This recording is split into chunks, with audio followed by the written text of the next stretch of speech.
no ar, Vet e Saúde, um podcast que vai muito além dos pets. Aqui a medicina veterinária é levada a sério, com informação, curiosidades e temas que importam para você e para os animais. Olá, sejam bem-vindos a mais um podcast Vet e Saúde. Estamos aqui hoje com a convidada Vanessa. Muito obrigado pela visita, Vanessa. Vanessa, explica um pouco para os nossos estudantes um pouco da sua rotina e do seu currículo da biologia, por favor. Então, boa tarde, né? Então, eu sou bióloga formada na Universidade Federal de Santa Catarina, tenho especialização em políticas públicas e sustentabilidade e atualmente eu estou cursando a pós-graduação em bem-estar, manejo e comportamento de animais silvestres e exóticos, né? Eu trabalho aí na gestão de fauna do IMA, então desde 2013, embora eu tenha sido estagiária do IBAMA na época da minha graduação, então estou trabalhando com gestão de fauna desde 2004, então já estão aí 21 anos trabalhando com gestão de fauna silvestre. Excelente. E pode nos explicar aí um pouco como é que é a missão ali, as principais funções aí do nosso CETAS de Santa Catarina? Então, o que é o CETAS, né? O CETAS é o Centro de Triagem, né, e Reabilitação de Animais Silvestres. É um empreendimento de fauna que tem que ser autorizado pelo órgão ambiental, né? E o objetivo dele é tratar e reabilitar animais silvestres, tanto os nativos quanto os exóticos. Ótimo. E aí, para o funcionamento do nosso CETAS aqui em Santa Catarina, hoje ele é integralmente administrado pelo IMA, né? Mas para fazer a execução das atividades técnicas, a gente fez um chamamento público. Então, atualmente, a gente tem uma equipe, uma OCIP, né, desenvolvendo o trabalho técnico dentro do CETAS, em parceria com o IMA. Excelente. E como é a estrutura assim, da gestão do CETAS? Quem são os responsáveis técnicos ali dessa operação? Então, a gente tem a coordenadora pelo IMA, que é a Carla, né, a veterinária Carla, né, Gomes. Sim, nossa amiga querida Carla já veio aqui. Já esteve aqui também, minha colega, né? E ela é a coordenadora pelo IMA, né, de fazer a gestão do CETAS. E dentro do CETAS, é como eu falei, a gente tem essa equipe. Aí a gente tem o responsável técnico veterinário, que é um veterinário, né, o veterinário Lucas. E a gente tem toda uma equipe de suporte, né? E aí a gente conta com veterinários, tratadores, temos também voluntários, né? Uma equipe grande ali para dar a parte administrativa, né? Então tem uma grande equipe fazendo toda essa gestão do empreendimento. Ok.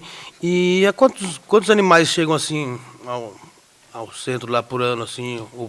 Então, a gente tem uma estimativa aí de 3.000 ano, né, de animais recebidos no CETAS.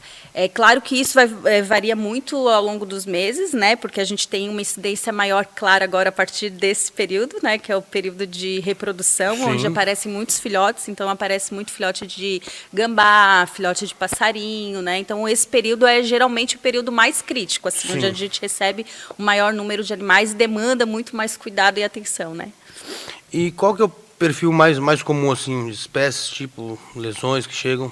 Então, de resgate, como eu falei, geralmente a gente tem aí os gambás, né, os filhotes, e atropelamentos de alguns pequenos mamíferos também, então, ou eletrocução, às vezes de primatas, né, a gente tem aí filhotes de gatos do mato, tem bugio, aparece às vezes também, filhote de bugio, então, e muito filhote de ave, né? Isso na parte de resgate. Sim. Aí quando a gente passa para apreensão, o volume maior é de aves, né? Muito maior, assim, disparado. E quem são as pessoas que mais levam, assim, pessoas da sociedade ou mais a polícia ambiental?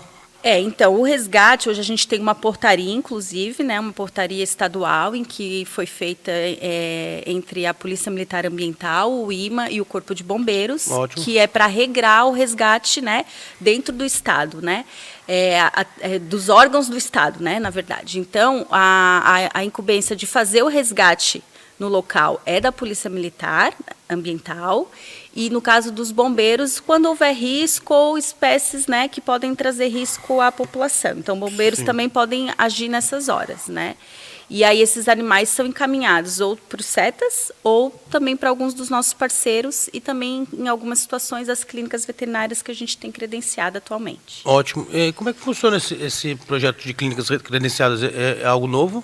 É algo novo, né? A gente fez esse credenciamento, então as clínicas elas apresentam, tem lá também um o credenciamento mesmo, então tem ai, fugiu a palavra, como é o edital de credenciamento, né?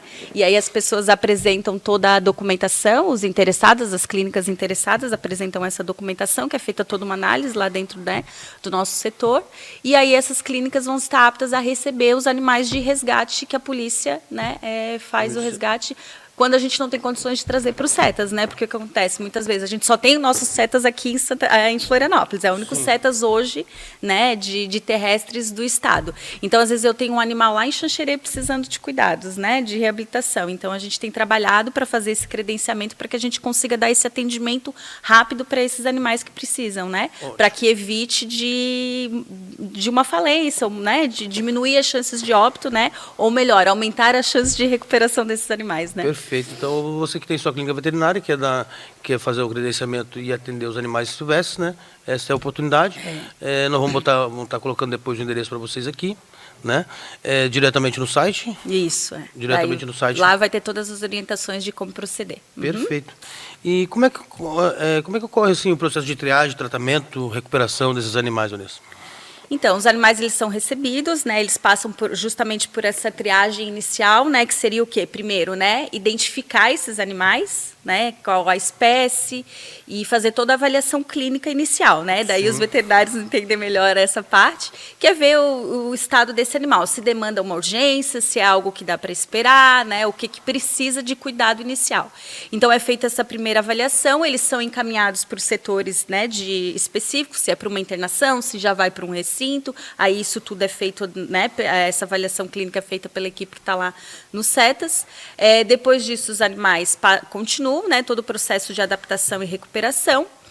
Aqueles que se mostrarem aptos a retornar ao ambiente natural, eles vão ser soltos, né? E aí a gente vai dar sempre prioridade para as áreas de soltura, que são autorizadas pelo IBAMA. Sim. Então, a gente tem, né, que a gente chama de ASAs, que são as áreas de soltura cadastradas aí no estado. Então, esses animais são prioritariamente soltos nessas áreas, ou nos locais onde a gente sabidamente sabe onde eles foram resgatados, que é realmente a prioridade.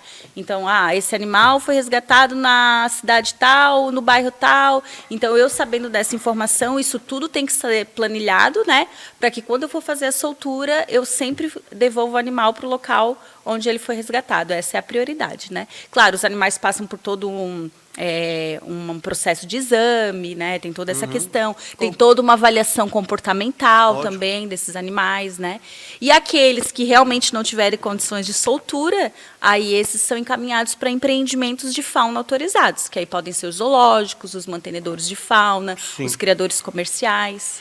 E quais são os critérios, os principais critérios assim, que tu acha que pode ser devolvido à natureza, ou ele deve continuar em cativeiro? Então, a parte física, né? O animal tem que estar em condições, né? Então, não pode ser uma ave que tenha problemas de voo, né? Um animal que tenha condições plenas de se alimentar sozinho, um animal que mostre indícios de que tem aversão à presença humana, né? Então, a gente não pode soltar um animal, por exemplo, principalmente primata, né? É muito difícil, por exemplo, a gente soltar um macaco prego. Né? A gente tem bastante dificuldade, porque é um animal que acaba se apegando, e também a gente tem uma questão. Nos CETAS, a gente já tem esse treinamento mais direcionado à reabilitação do animal. Então, o que é sempre observado pela equipe que trabalha lá? A diminuir a aproximação com o animal, o menos contato possível, justamente para que não se crie esse vínculo, né? Mas às vezes o animal já vem com esse vínculo, né? De uma apreensão, né? Enfim. Então, quando a gente trabalha com animal silvestre, o nosso foco tem que ser sempre a reabilitação do animal, né? O objetivo principal da fauna silvestre é a gente devolver ele para a natureza. Então, para que isso efetivamente aconteça, é o mínimo de contato humano-animal. Né? Então, aí a gente tem, às vezes, a gente brinca muito lá, conversa muito no trabalho, assim, de não dá para querer cuidar de um primata como a gente cuida de um cachorrinho, de um gatinho, né? Botar roupinha, né? É o contrário, a gente tem que evitar o máximo desse contato e aproximação. Perfeito. E me diga, conte aí um dos casos mais marcantes aí de animais que vocês se apegaram ali, que ficou mais marcante ali no CETAS ali. Eu acho que a gente tem bastante história, né? Até a equipe que trabalha lá teria histórias para contar, mas assim, do que eu tive envolvimento, eu acho que a história dos bugios é muito interessante, né? A gente teve aí durante muito tempo animais apreendidos que ficaram durante muito tempo em cativeiro, né? Sendo cuidados nos CETAS, justamente porque a gente não sabia para onde destinar, para quem destinar, para que local destinar. E aí teve, né, uma pesquisadora, né, uma doutora em comportamento animal que criou o projeto, né, e em parceria com o IMA e várias outras instituições, de reintroduzir esses animais na natureza. Sim. Então, eles passaram por todo um processo de reabilitação comportamental, porque eram animais que já estavam há algum tempo ali, né? E esse processo permitiu que eles efetivamente fossem entregues, né, soltos na ilha de Santa Catarina, fazendo uma reintrodução de uma espécie que não estava mais lá, né? Ótimo. Perfeito. Explica para nós como é que funciona um pouco da legislação aí, estadual e federal que rege assim, os CETAS de Santa Catarina. Tipo, autorização do órgão ambiental, ou normas para soltura, espécies exóticas? Então, assim, até 2011, toda a gestão da fauna ela era feita pela União, através do IBAMA, né? Então, o IBAMA era o órgão responsável por autorizar os empreendimentos de fauna. Em 2011, foi publicada a Lei Complementar 140. Então, essa lei complementar, ela passou a atribuição para os estados de aprovar os criadouros de fauna. Quando a gente fala de criadouros, a gente está falando desses empreendimentos que mexem com a fauna em cativeiro ou fauna ex situ, como a gente fala, né, que seriam essas sob cuidados humanos, né? Então, a partir disso, quem autoriza esses empreendimentos hoje são os estados. Então, em Santa Catarina, quem faz essa autorização é o IMA. Para isso, foi publicado em 2019, então os estados se reuniram junto com o IBAMA na época e saiu no âmbito da ABEMA, né, que é a Associação Brasileira de Entidades de Meio Ambiente, a publicação de uma resolução, uma proposição, né, de resolução que foi para o CONAMA, foi, né, avaliada e foi publicada. Então, a gente tem a resolução 489 de 2018, que é a que dá a base do que são esses empreendimentos de fauna. Então, ali tem a categoria dos CETAS, né, que é esse empreendimento que tem a atribuição de receber, marcar, triar, tratar, destinar, reabilitar, né? Então, basicamente é isso. Aí cada estado pode também criar normativas próprias, né? E, por exemplo, categorias novas. Em Santa Catarina, a gente só tem mesmo a categoria de atendimento, os CETAS, né? Mas existem outros estados que talvez já tenham algum CRAS, algum outro tipo de categoria. Ótimo. E quais os principais desafios ali enfrentados pelos CETAs ali? Eu acho que um dos grandes, né, acho que o maior desafio para Recursos todo humanos, mundo que financiamento. trabalha é o financeiro, né? Financeiro. A parte de recurso, né? É muito difícil e ainda existe talvez uma falsa ilusão de que existe um recurso grande destinado pelos estados ao cuidado com os animais silvestres, né? Isso não é uma verdade. Quando os estados efetivamente assumiram, a gestão é que a gente viu a ausência, a carência de cuidado com a fauna silvestre, né? Então, a gente tem aí uma dificuldade muito grande de recurso, então a gente precisa muito, e claro que se a gente tem recurso, aí a gente consegue praticamente atender todas as outras necessidades, que é melhoria estrutural, contratar mais pessoal, que também é extremamente importante que a gente tenha. Quanto mais pessoas envolvidas, mais animais a gente pode atender. Quanto maior a estrutura, mais animais a gente pode receber, né? Então, essa é mais ou menos a lógica. Temos hoje empresas particulares que fazem doações também, não? Então, elas doam para ONGs, né? Daí não para o IMA, e no caso, como tem uma OCIP, a OCIP pode sim buscar essa ajuda através de doações, né? Então, mas aí isso é direto com a OCIP, né? Ótimo. Não com o IMA. Então, depois também pode ser colocado ali o contato da OCIP, se vocês puderem disponibilizar, Perfeito. né? Perfeito. É importante, então, é um trabalho pessoal, super importante, né? Se tiver suas empresas particulares, quiserem estar ajudando essa causa, né? Podem estar doando diretamente para a OCIP, então. É né? isso aí. Nós vamos colocar todos os endereços, né, aqui na nossa time, né? E outra coisa, como é feita ali a articulação com outros órgãos ali, a Polícia Ambiental, o ICMBio, IBAMA? Então, como a gente tem uma limitação de espaço, né, para recebimento de animais, o que acontece? Por mais que a gente queira que os CETAS desse conta de atender todo um estado, né? Isso é impossível, né? A gente não tem como receber todos os animais que são diariamente apreendidos e resgatados em Santa Catarina. Então, o que a gente costuma fazer? A gente entra, os órgãos entram em contato com a gente, principalmente questões de operação de fiscalização, né? E aí a gente tenta articular datas e períodos assim que a gente sabe que o nosso CETAS vai estar um pouco menos cheio, né? Então, que a gente consiga atender e absorver. Então, tem sido um trabalho bastante bacana que a gente tem feito com a Polícia Civil, com a Polícia Federal, com o próprio IBAMA. Então, a gente tem tido uma comunicação muito grande com todos os órgãos e eu vejo muito positivamente que cada vez mais tem se estreitado essas relações, né? As pessoas estão realmente interessadas, né, em participar e ajudar. E a gente vai conversando assim, formalmente, e depois por vias formais, né, para poder resolver as necessidades e demandas de todos os órgãos. Perfeito. E como é que o CETAS lida assim, com as espécies exóticas apreendidas aí na questão de apreensão? Eu vejo que sempre conversamos aqui com o pessoal do IBAMA também, esse tempo atrás, e temos amigos da Polícia Federal, muitos tráfico de animais ligados ao tráfico de drogas, né? Então, sempre vimos nas manchetes, né? Traficantes que são presos de drogas e sempre tem um animal apreendido, né? Nessa operação, né? E são enviados para vocês ali, encaminhados para vocês, né? Como é que vocês lidam com essas espécies exóticas apreendidas? Então, as espécies exóticas é o grande desafio, né? Porque assim, a gente não tem, essas realmente não podem voltar para a natureza, né? Sim. A não ser que a gente consiga uma repatriação, mas isso não, assim, na prática é muito difícil, né? Não acontece, até porque não se sabe a origem. Então, hoje se preza cada vez mais por se saber a origem do animal, para que a gente possa realmente fazer uma soltura com segurança, né? E responsabilidade. Então, a gente não pode de qualquer forma soltar esses exóticos.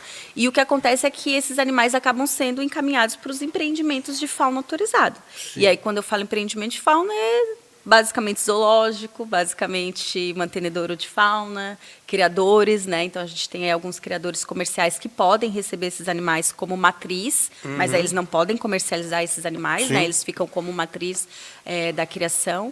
Então, a destinação basicamente tem sido essa. Ótimo. E, Vanessa, o Rodrigo também comentou a questão de cruzamentos, né, entre animais silvestres, traficantes de animais que inventam de cruzar animais silvestres com animais domésticos, né? Sim. Aparece muito para vocês também lá? Desculpa, com doméstico a gente não tem recebido, não. Silvestres não exóticos, com frequência, então. mas silvestre, os nativos com os exóticos, acaba tendo muito a questão do canário. Sim. Então, a gente tem muito híbrido de canário venezuelano com canário brasileiro, né? E, infelizmente, para uso em rinhas, e eles, que são um pouco maiores, os exóticos, então eles acabam fazendo isso é um desafio muito grande para a gente, né? Para destinar esses bichos, porque esses também não vão poder ser soltos de forma nenhuma, né? E claro que isso também é proibido, né? Não se pode fazer esse tipo de... Mas dentro dos crimes que se pratica contra a fauna, esse é um deles e aparece algumas vezes. Ótimo. A gente agradece que ainda não é um volume tão grande, né? Mas aparece e é um desafio grande. Sim. Defina para nós, então, o que é uma reabilitação total de um animal silvestre aí e qual o objetivo, né? Então, reabilitar um animal, quando a gente fala, né, que a gente quer reabilitar um animal, a gente quer devolver para ele a condição de voltar para a natureza. Esse é o objetivo principal, né? Então, que ele tenha atendido toda a parte física ali, que seja atendida, toda a avaliação clínica, todos os cuidados médico-veterinários que ele precisar, tá com a saúde íntegra, né? E depois toda a parte comportamental.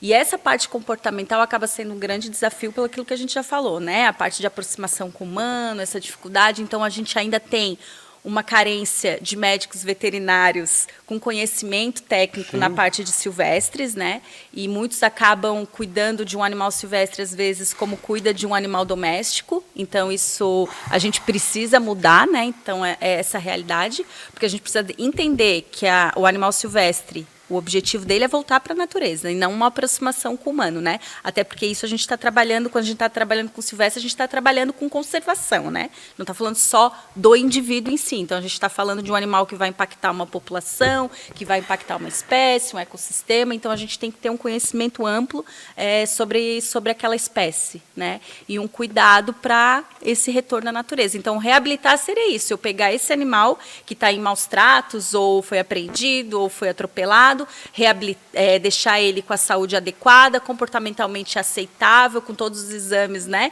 feitos, negativados, e aí sim soltar ele para o ambiente natural. Seria basicamente isso. Ótimo. Né? E assim, para os mais leigos aqui que nos assistem, o que seria a diferença então do animal silvestre para um doméstico, né? E destacando ali a importância da legislação para proteger as espécies?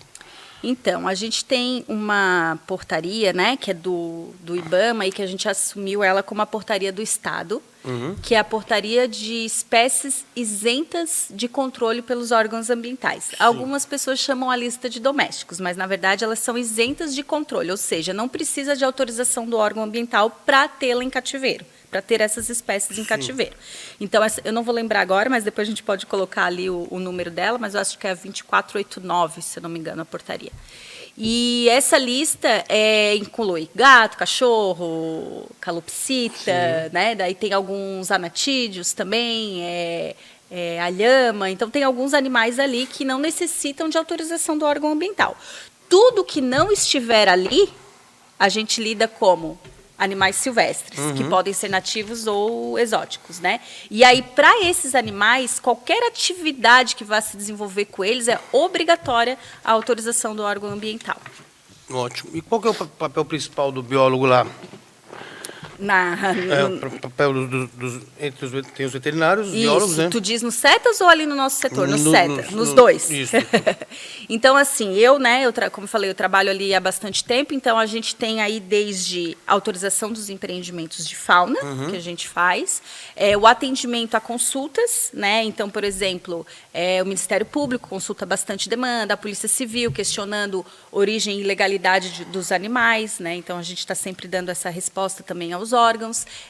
A gente também faz as autorizações de transporte, as consultas com os estados para transferência de animais e toda a parte de regramento normativo, né? Então, aí a gente trabalha, estamos na fase de elaboração da nossa instrução normativa para os criadores de fauna. Então, né, os biólogos ali que auxiliaram nessa minuta, os biólogos também, a equipe não é tão grande, mas enfim, né, a gente participa dessa parte. E também nessa articulação de destinação de animais, né, auxiliar as colegas veterinárias também na parte dos CETAS, aquilo que for necessário. E dentro dos CETAS é o manejo, né, principalmente. Os biólogos têm essa atribuição maior aí de estar fazendo o manejo nutricional, o acompanhamento do comportamento dos animais. Então, os biólogos atendem muito a essa demanda, principalmente. Ok. E me explica, Vanessa, temos ali vagas para estagiários de biologia e de medicina veterinária também, não? Então, às vezes o IMA também, né? Hoje, por exemplo, a gente está com um estagiário trabalhando lá com a gente no setor. Então, às vezes, a gente abre vaga também, né, dentro do IMA, para estágio, sim, e aí é estágio remunerado. E o Instituto, que está hoje fazendo a gestão dos CETAS, também abre, às vezes, e aí tem no site deles as informações, tanto para fazer estágio voluntário, no caso daí, né? Não sei se eles têm estágio remunerado, mas acredito que lá no Instituto seja só o estágio voluntário, para trabalhar nos CETAS, né? O estágio curricular que chamamos, né? Isso. Ótimo. E vocês têm algum programa de educação ambiental nas escolas?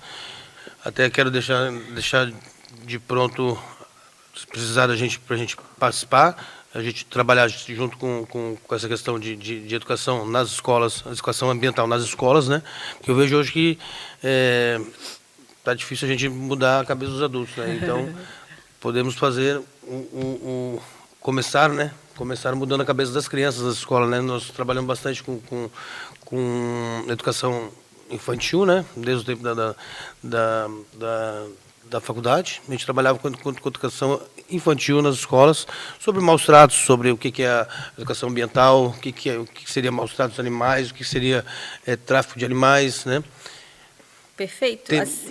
Desculpa, te Vocês cortar. têm algum projeto? Não, a gente ainda não tem, Nem? né?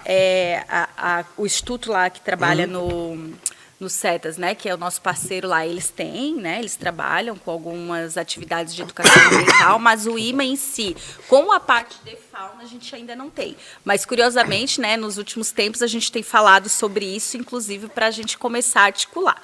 Ocorre que a nossa equipe era muito pequenininha, então a gente não tinha estrutura para começar a discutir isso, mas a gente entende como uma das principais ferramentas para a gente diminuir aí, principalmente os crimes contra a fauna, né? Então, sim, a gente fica muito satisfeito em receber, né, esse suporte, porque é super importante que a gente consiga conscientizar os pequenos, né? Porque eles realmente se sentem sempre muito motivados, eles são muito parceiros, né? Eu vejo pelos meus filhos, assim, né? Eles são sempre muito comovidos com a causa, né? Então, é um lugar legal de a gente trabalhar e é um dos nossos próximos projetos, sim. Ótimo. E de que forma o CETA atua assim, na educação ambiental, conscientização da população e sociedade aí? Eles participam de eventos, né? A gente também lá dentro aí não é o CETAS em si, mas aí tem uma outra OCIP que faz a parte da trilha do Rio Vermelho, então onde é falado sobre toda a questão, né, dos prejuízos, né, do tráfico dos animais. Então tem ali um trabalho conjunto, né? E tem essa parte da instituição.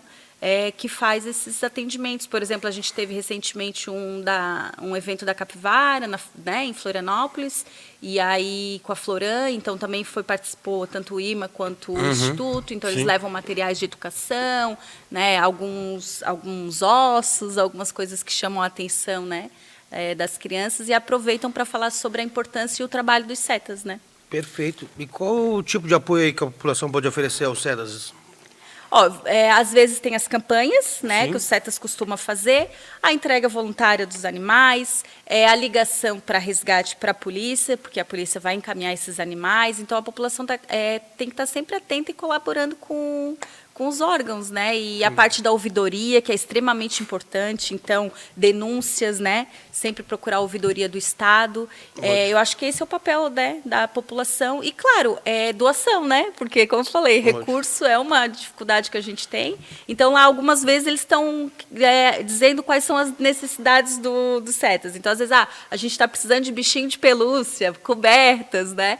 Alimentação, coisas desse tipo que podem ser doadas para colaborar. E lembrando que a entrega voluntária dos animais que estão em sua casa e são proibidos a criação é isenta de sanção, né? Se eu vou lá e faço a entrega para o órgão ambiental, eu vou ser isento de qualquer responsabilização, né? Essa é uma forma de o Estado poder garantir que vai ter esses animais e que vai poder dar, né, um destino mais adequado para eles e tirar eles da irregularidade. Ótimo. Né? Outra coisa que gostamos de lembrar aqui que é a denúncia anônima, né?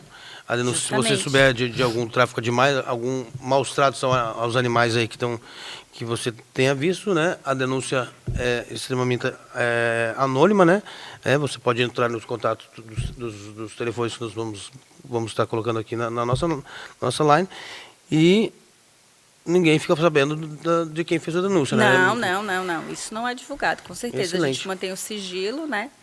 E a gente atende com as nossas fiscalizações, aquelas que a gente não pode, a gente encaminha para as regionais, então a gente tem feito aí sim um atendimento às nossas demandas. Ótimo, então fala um pouquinho para nós, quem deve ser contratado para denunciar maus tratos ou tráfico de animais silvestres? Então, é a ouvidoria do Estado de Santa Catarina, então tem no site, tem tanto a informação, o contato de telefone, quanto o contato e-mail, né, ou é um cadastro, imagino que seja lá no site, então a ouvidoria recebe todas as demandas e depois ela distribui para os órgãos responsáveis. Dependendo do grupo de animais, ou eles vão encaminhar para a Polícia Civil, geralmente quando se trata de animal doméstico, coisas desse tipo, né? Então é encaminhado para a Civil ou para a Polícia Militar Ambiental, e aquelas que são relacionadas à fauna silvestre, aí geralmente eles encaminham para o IMA e para a Ambiental também. Perfeito. E pelo 190 podem estar fazendo essa denúncia também, não? Aí eu vou te dever essa informação, mas eu acredito que sim, né? Sim. O 190 também deve receber. Ok. E qual a melhor maneira de proceder ao encontrar um animal silvestre tão ferido em situação de risco diretamente 190. no 190. Isso, Tá. se eu tiver um animal ferido, aí a gente Essa é a está diferença, falando então. de resgate, Tá. né? Daí é diferente de fiscalização. Ótimo. Aí se a gente está falando de resgate, é ligar para o 190, né? Uhum. A Polícia Militar Ambiental vai fazer o atendimento dessa ocorrência. E aí eles fazem o resgate dos animais, claro, orientar a população de nunca mexer nos animais, evitar ao máximo, né? Sim. A não ser que tenha um conhecimento mesmo, e se possível protegido, luva, né? Ou pedir para alguém que tenha algum domínio, se for preciso. Animais com menos risco, sempre tentar colocar numa caixinha, né, de papelão de preferência, para manter ali o animalzinho. E talvez também, muitas vezes acontece, assim, de a gente ter a questão dos filhotes, né? As pessoas se preocupam muito, e isso é bonito, né, de ver as pessoas comovidas, mas assim, nem sempre o filhote sozinho ele está abandonado. Sim. Então, acompanhar o processo é muito mais importante do que já querer salvar esse animal, né? Porque às vezes esse animal não vai ter condições, depois que eu tirei ele de lá, de voltar à natureza. E se eu deixar ele, mesmo que às vezes eles tenham caído do ninho, às vezes não chegou a se machucar, ou, né, foi algo mais leve, as mães voltam, né, para alimentar. Perfeito. Então, é bom ter primeiro um tempo de observação antes de fazer qualquer, né, resgate nesses animais. Perfeito. E explica um pouco mais aí do trabalho dos biólogos no manejo do estresse ali, né? Para gerar um conforto nos animais de cativeiro ali. Então, aí tem todas essas questões que são mais técnicas de quem está ali no dia a dia, né? Então, depende muito do objetivo do que é aquele animal. Se já foi identificado que aquele animal não tem condições de voltar para a natureza, então toda a parte de reabilitação com condicionamento ela é bastante importante para tu manter um bem-estar desse animal, né? Sim. Então, se eu vou precisar manusear muito esse animal, o condicionamento ele é um suporte para que eu consiga manter o bem-estar desse bicho, né? Agora, se é um animal que eu vejo que tem potencial para soltura, os cuidados que eu tenho que dar para ele é um ambiente mais próximo possível daquele que ele vai encontrar na natureza, para que ele consiga, né, ter uma área de fuga, uma área de abrigo, que ele consiga realmente ter uma alimentação próxima daquela que ele vai buscar. Então, é permitir que ele desenvolva os comportamentos naturais dele, né? Esse seria o básico do bem-estar de um animal silvestre. Ótimo. E quais os desafios éticos ali enfrentados ali pelo biólogo ali ao lidar com animais silvestres ali? Acho que muito a questão do momento, apesar que daí não cabe ao biólogo, né? Eu acho que o desafio maior ao veterinário é a questão da eutanásia, né? Que é uma questão que eu acho que tem bastante dificuldade assim de lidar, mas a gente que trabalha no dia a dia, a gente sempre gosta de frisar, e aí acho que é uma parceria que deve ser, quando a gente trabalha com animal silvestre, ela deve ser fortalecida, que é a visão do biólogo com o veterinário, para a gente pensar que um animal silvestre que foi resgatado na natureza, né, ele viveu toda a sua vida num ambiente natural.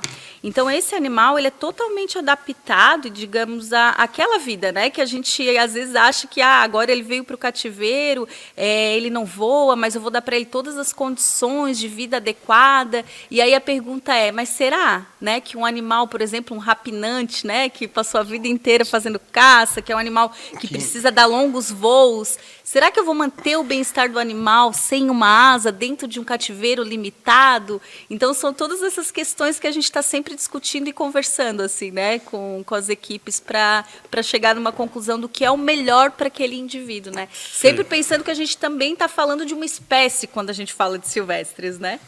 Então, acho que essa é a questão mais polêmica e conflitante, às vezes, que a gente tem no nosso trabalho. Assim. Sim, com certeza.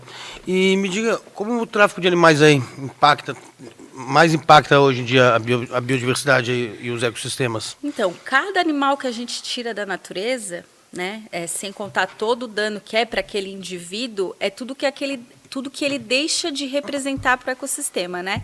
Então, ou um animal como predador, ou um animal como presa, ou um animal como dispersor, né? Então, tudo isso, quando a gente retira esse animal, a gente perde junto dentro do ambiente, né? Então, isso é o dano maior, né, para quando a gente fala aí em tráfico de animais. E o que a gente vê na prática, e aí a gente tem um relatório muito antigo, né, que diz que para cada 10 animais que são retirados da... Não, para cada um animal que a gente tem em cativeiro irregular, 9 morreram daquela espécie, sim, né? Então, a gente tem que isso tomar... falando da questão de transporte também... que inclui tudo, demais, porque são, né, transportes cruéis, né? Muitas vezes muito em tubos, em caixas muito pequenas, às vezes amarrados, vendados, todo tipo de absurdo se encontra nesse processo, né? Então, assim, a gente brinca muito quando as pessoas, eu tenho um papagainho, e entendo que as pessoas se apeguem, mas, sim, as pessoas precisam entender o contexto antes disso, né? A gente se apegar faz parte da natureza humana, mas, assim, a gente precisa entender que se a gente tira um animal da natureza, a gente está privando ele da liberdade dele, né? E isso não pode ser nada mais cruel para um animal silvestre do que privar ele da liberdade dele, né? Então, antes de qualquer coisa, a gente tem que pensar muito e avaliar muito quando a gente for tomar uma atitude de querer ter um animal silvestre. Claro que a gente tem as possibilidades através da compra, né, com empreendimentos regularizados, mas aí a gente não está falando de animal que é retirado da natureza, né? A gente está falando de animal que é reproduzido em cativeiro. Então, esses realmente não estão perdendo, né, a sua função ecológica, porque eles foram reproduzidos com essa finalidade, embora tenham aí questões éticas também que se discute bastante, acho que isso aí entra também numa das polêmicas do nosso trabalho, mas quando a gente está falando do animal que sai do tráfico, esses impactos, né, de privar da liberdade e de tudo que se perde em termos de função ecológica. Função ecológica, né?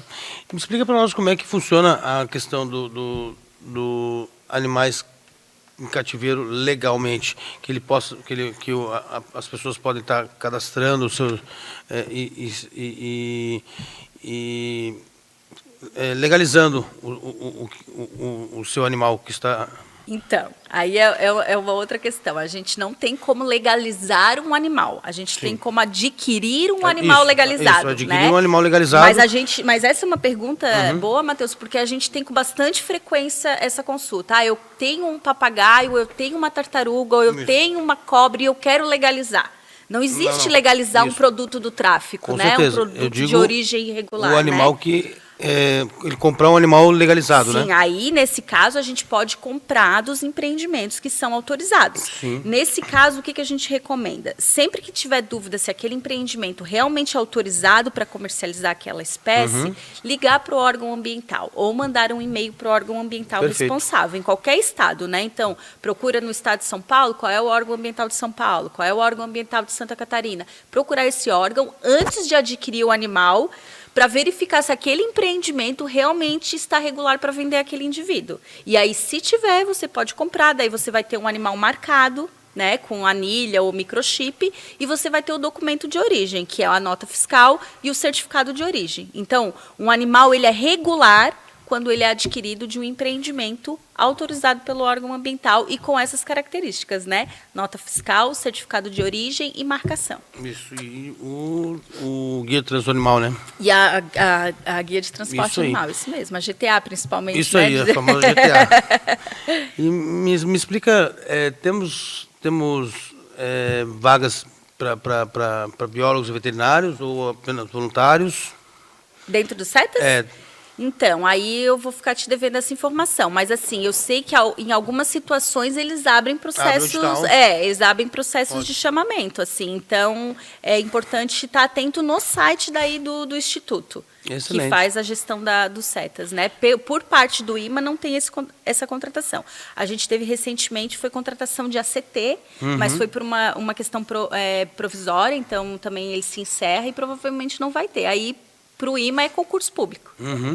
Ótimo. E para a gente finalizar, explica ali a importância dos animais silvestres, do equilíbrio do ecossistema, né?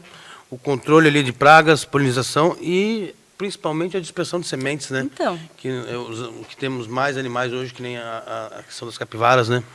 Temos falado bastante das capivaras aqui, e a questão da dispersão de sementes, né? Então, todo animal silvestre ele tem uma função, né?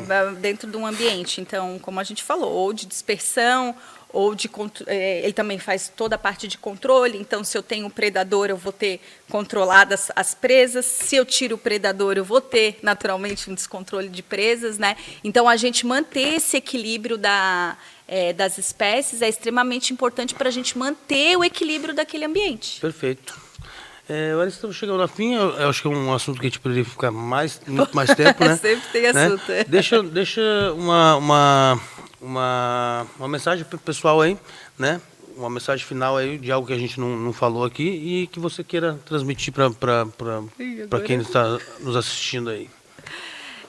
Então, é super importante, né, que a gente tenha o cuidado com a fauna silvestre, que a gente não alimente a fauna silvestre, porque quando a gente alimenta, a gente muda também toda essa questão do equilíbrio ecológico, né? Então, a gente respeitar e ter essa coexistência com os animais silvestres, né? Não é porque se aproximou que a gente tem um risco, então a gente pode estar convivendo com esses animais sem necessariamente a gente precisar afastar eles do nosso convívio, né? Sempre observando, mantendo o respeito, o distanciamento adequado e vivendo em paz com esses animais. Vanessa, muito obrigado pela tua presença, tá? Eu agradeço.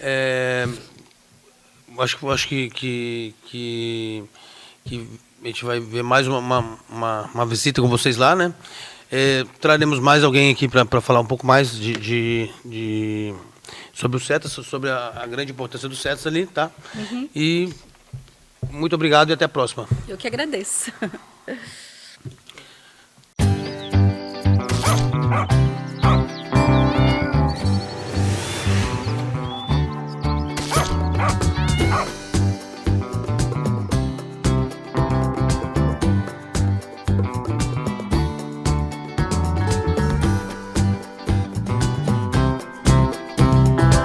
VET e Saúde.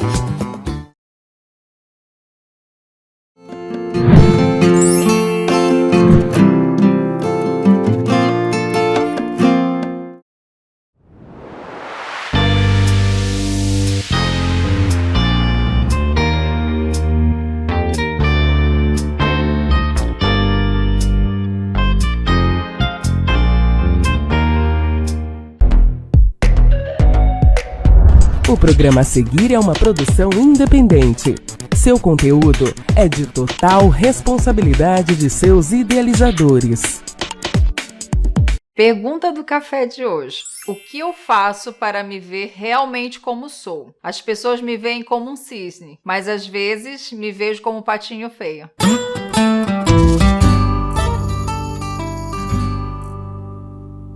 Essa dificuldade ela é bem comum e ela pode ter a ver com um distúrbio de imagem, mas também com um bloqueio de merecimento. Geralmente esse bloqueio de merecimento, ele surge na infância. Sabe aquelas situações quando o pai ou alguém que, no caso, cuida da gente, mãe, nos promete algo, mas acaba não cumprindo? E a gente sabe que isso é muito comum. Que nem aquela história, na volta a gente compra. Quem nunca ouviu essa história, né? Não, agora não, na volta a gente compra. Só que isso, dependendo da quantidade de vezes, dependendo do que foi prometido, da situação, do momento, muitas vezes isso gera esse sentimento de falta de merecimento. E a pessoa ela não entende por quê. Aqui ela fala que as pessoas a veem de um modo positivo e ela tem dificuldade. E ela traz essa analogia da história do patinho feio com o cisne, né? Quem não conhece essa história, né? Mas basicamente, se você nunca ouviu falar, é um cisne, um ovo de cisne que acaba parando num ninho de patinhos. Só que logicamente que o pato, ele é bem diferente do cisne. Quando ele cresce ali no meio, né? Ele nasce, quebra aquele ovinho, ele se vê muito diferente dos outros. E os outros também estranham ele. Na realidade, ele é lindo, mas ele é visto como feio. Por quê? Porque ele está fora daquele contexto da identidade dele. E eu acho muito legal essa analogia de nós pensarmos e refletirmos a respeito da nossa identidade, desse senso de identidade, que eu vejo que tem muitas pessoas que têm dificuldade de ver isso. E nós estamos num período de Páscoa, e eu acho que vale essa reflexão, que a gente tem que pensar. A Páscoa, ela tem 2 momentos na Bíblia. Primeiro, a saída do povo do Egito, então ela se associa a libertação de uma condição de escravidão para uma condição de sair para uma terra prometida, que é essa peregrinação do povo, quando eles saem, ficam cativos durante muitos anos no Egito e saem dessa condição de escravos para homens livres que vão conquistar uma terra prometida. Esse é o primeiro momento da Páscoa. O segundo momento é da ressurreição, que é quando Jesus vem, ele passa por aquele sacrifício e ele morre por amor a nós e ressuscita no terceiro dia, que é a Páscoa da ressurreição. Quando a gente pensa tanto num contexto quanto outro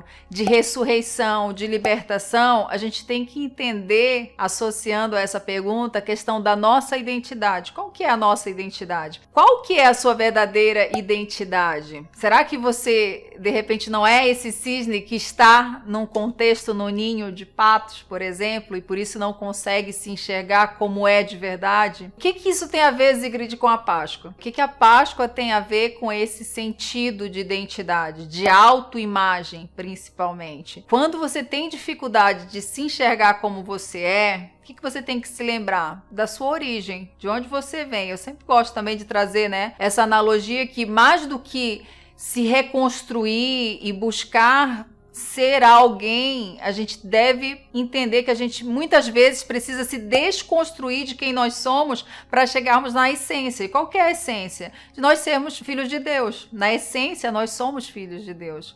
E quando nós entendemos isso, a identidade que nós temos de filho, aí a gente associa àquela condição. Nós não somos mais escravos, nós não estamos mais. Se estamos no lugar errado, porque a gente já deveria ter feito essa peregrinação de entrar no momento ideal que seria de vida, de realmente sermos quem nós somos, de filhos, de herdeiros. E como é que é o filho? Ele não é mais escravo. De termos ressuscitado, de termos uma nova vida. A gente não precisa mais estar cativo, sentindo subjugado em relação às nossas falhas, às nossas dificuldades. Isso a gente sempre vai ter, a gente sempre vai conviver com essas limitações, porque nós estamos num plano terreno, material. Mas a gente sempre tem que se lembrar quem nós somos, e quem nós somos em Deus, quem nós somos em Cristo. E a Páscoa, ela traz esse sentimento, ela traz essa revelação que nós não precisamos mais nos sentir mortos. É algo que só em Deus a gente consegue ter esse entendimento. Tem um versículo que, assim, para mim ele é a base de tudo e ele explica muitas coisas. Fala que as coisas de Deus para o homem natural, elas são consideradas loucura. Por quê? Porque elas se discernem espiritualmente.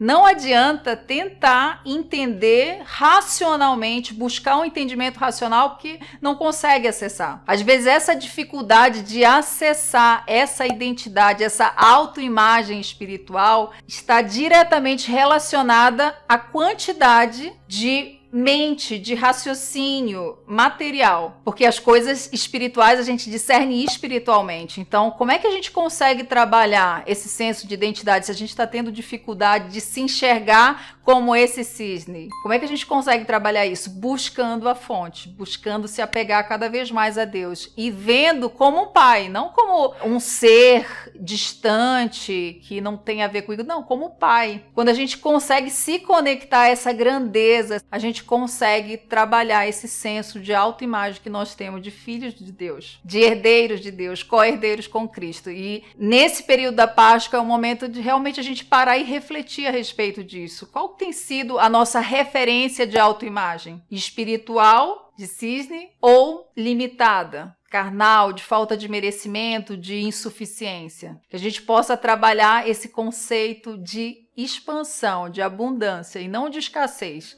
E só a partir dessa visão espiritual, dessa busca, desse contato. Simples, não é algo muito rebuscado, algo difícil, é algo simples mesmo. É simplesmente conversar, sentar e conversar com Deus, assim como eu estou conversando com você.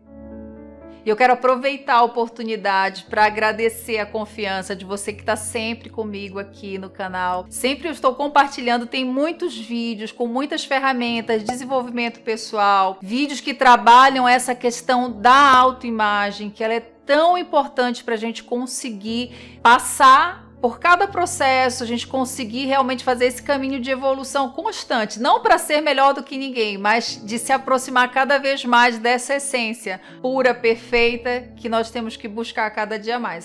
Você comunica muita calma. Como pode ser colérica?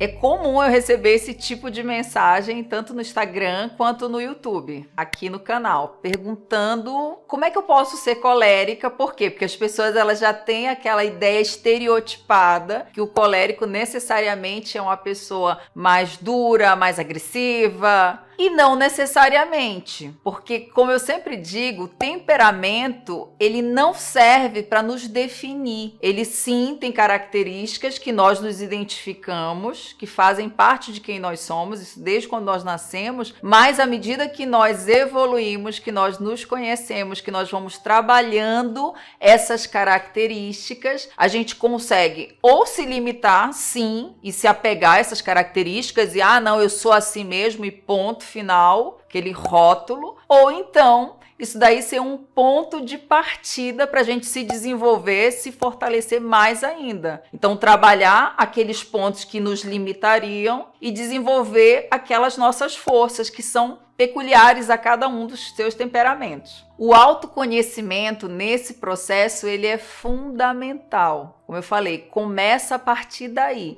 Então, inclusive, se você ainda não sabe qual é o seu temperamento, tem um teste aqui na descrição desse vídeo que você pode fazer e ver qual que é o seu temperamento principal. Então, assim que acabar esse vídeo, clica no link aqui da descrição e faça o seu teste. Outro fator muito importante é a comunicação. A comunicação eu já desenvolvo há muitos anos no meu trabalho e ela é fundamental nesse processo também. O que as pessoas às vezes acham que a comunicação é? É só a forma como nós falamos, é só o que nós dizemos, a nossa linguagem verbal. Só que a comunicação ela é muito mais do que isso. A comunicação ela tem a ver com a nossa forma de se expressar ao mundo e principalmente com nós mesmos. Então, quando nós entendemos esse processo, a gente consegue programar a nossa vida, a gente consegue condicionar até as nossas emoções. Então, se eu já sei previamente qual o temperamento que eu tenho, quais são as tendências que esse temperamento tem, e eu consigo entender até onde ele pode me levar e o que ele me limita, eu consigo sim, em termos de comunicação, também administrar essas emoções. Muitas pessoas falam sobre cocriação, né? Só que eu vejo assim, que muito é falado no sentido de pensamento positivo. Então, você é co-criador da sua realidade. Que contexto isso é dito? A pessoa pensando positivamente, pensando que tudo vai ser diferente, que basta ela pensar positivo que tudo vai se resolver como um passo de mágica. Só que na realidade, quando a gente entende que é muito mais profundo do que isso, a gente entende que sim, nós criamos a nossa realidade, mas começa a partir da gestão das nossas emoções. Quando a gente entende que a gente não pode se deixar levar, por exemplo, por uma situação ruim. O que um colérico, por exemplo, num trânsito, eu gosto muito dessa situação do trânsito, porque geralmente a situação que eu vejo que é mais fácil a gente perder a calma, o autocontrole. Quando, por exemplo, alguém vem e fecha, quando alguém faz uma barbeiragem e você se vê ali numa situação iminente de um perigo e você, por uma reação de impulso, uma reação natural, impulsiva mesmo, você reage às vezes falando alguma coisa ou tendo uma reação que não é tão positiva. Quem é colérico vai se lembrar de alguma coisa ou vai se identificar com isso. Como é que a gente se sente numa situação dessa? Todo o nosso corpo sente isso. Dependendo de como foi essa situação desse iminente perigo, por exemplo, de alguém fechar e você quase bater o seu carro por uma situação que não é culpa sua, aquele impulso de indignação, de raiva, você sente no corpo. Você chega a tremer e assim, quem é colérico vai querer falar alguma coisa, vai querer xingar aquela pessoa, porque isso é mais forte, é uma reação impulsiva. Nesse contexto, o que a gente faz? Quer dizer que a pessoa, ela simplesmente na hora, ela já consegue se reequilibrar e não fica aborrecida? Claro que não. Só que a gente não leva, quando a gente consegue entender as nossas emoções, a gente consegue passar daquele momento, aquele impulso na hora, daquele susto, trânsito, a gente consegue mais rapidamente equilibrar essa emoção. E a gente não leva essa emoção negativa, que afeta toda a nossa fisiologia, para o dia, para a semana, para o mês, contando e lembrando daquela situação e sentindo tudo novamente. Como eu falei, esse é um exemplo, mas poderiam ser diversas outras situações desagradáveis que muitas vezes nós nos expomos no dia a dia. Então, como é que a gente trabalha isso? Quanto mais a gente se conhece, quanto mais a gente sabe quais são os nossos pontos mais sensíveis, a gente consegue previamente trabalhar e equilibrar isso. Então, quando as pessoas, elas muitas vezes se surpreendem quando me veem como colérica, é porque, estão vendo só aquele momento. Segundo, não quer dizer que nos outros momentos eu perca a paciência, muito pelo contrário. Hoje eu já consigo trabalhar muito melhor essa emoção, mas já teve sim momentos que não era assim, que eu sentia muito mais forte e tinha muito mais dificuldade em trabalhar essa emoção. Não foi sempre assim. Todo esse conhecimento, todas essas ferramentas de desenvolvimento pessoal e autoconhecimento, elas fazem com que a gente consiga pegar essa força que a gente tem, cada temperamento tem a sua força principal, e canalizar para o que realmente importa e realmente faz a diferença na nossa vida. E não ao contrário, no caso do temperamento colérico, né? Pela pergunta a gente vê que ela é muito direcionada mais no aspecto negativo, que seria falta de controle, nervosismo, a raiva expressa. E quando a gente entende, pegando de novo essa questão da comunicação, a gente entende o quanto que isso impacta a nossa realidade, o nosso dia, as nossas ações, a gente conseguir controlar, a gente conseguir dominar, que é muito mais do que a fala, é realmente uma atitude interna, uma atitude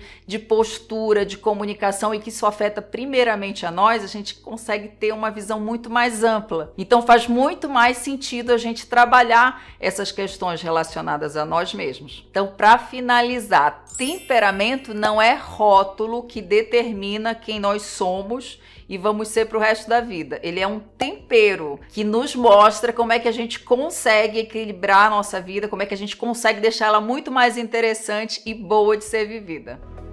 Então, se você quer aprender a deixar a sua vida mais interessante, mais gostosa de se viver, aqui no canal tem muitos vídeos, tem muito conteúdo com esse tema relacionado a temperamentos, a qualidade de vida, a desenvolvimento pessoal e principalmente autoconhecimento. Então, aproveita, se inscreve no canal, compartilha esse vídeo que vem muita novidade boa por aí.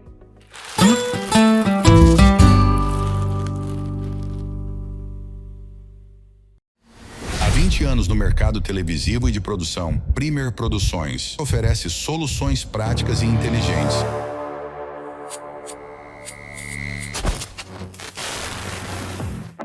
Com qualidade e confiabilidade na implantação, administração e gerenciamento de programação de rádio e TV. Veja o resultado através do portfólio.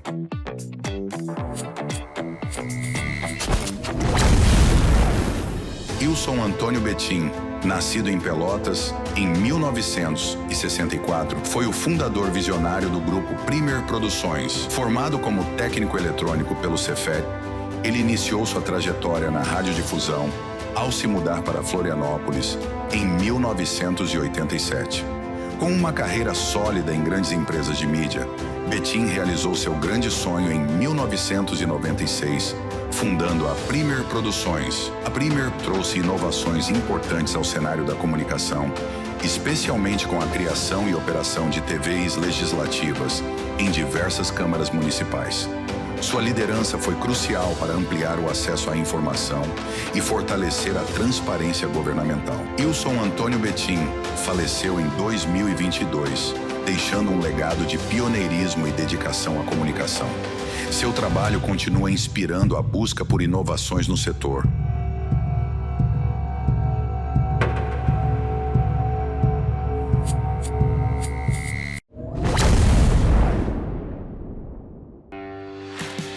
A Premier Produções é a maior fornecedora de mão de obra e equipamentos profissionais para rádio e televisão do sul do Brasil. Atuando nas regiões Sul e Sudeste, somos especialistas na transmissão de eventos esportivos, feiras, leilões, shows e programas de TV. Nosso diferencial é a operação de TVs legislativas, com concessões em câmaras municipais de Blumenau, Jaraguá do Sul, Pouso Alegre, São José, Pelotas e na Assembleia Legislativa de Santa Catarina com a rádio. Além disso, a Premier Produções é reconhecida por sua experiência em radiodifusão, multiprogramação digital e tecnologia broadcast, oferecendo soluções de alta qualidade em transmissão audiovisual. Nossas parcerias estratégicas com empresas como Intelsat, Embratel e Hispasat garantem a robustez e confiabilidade dos serviços via satélite. Premier Produções, líder em soluções de radiodifusão e comunicação legislativa.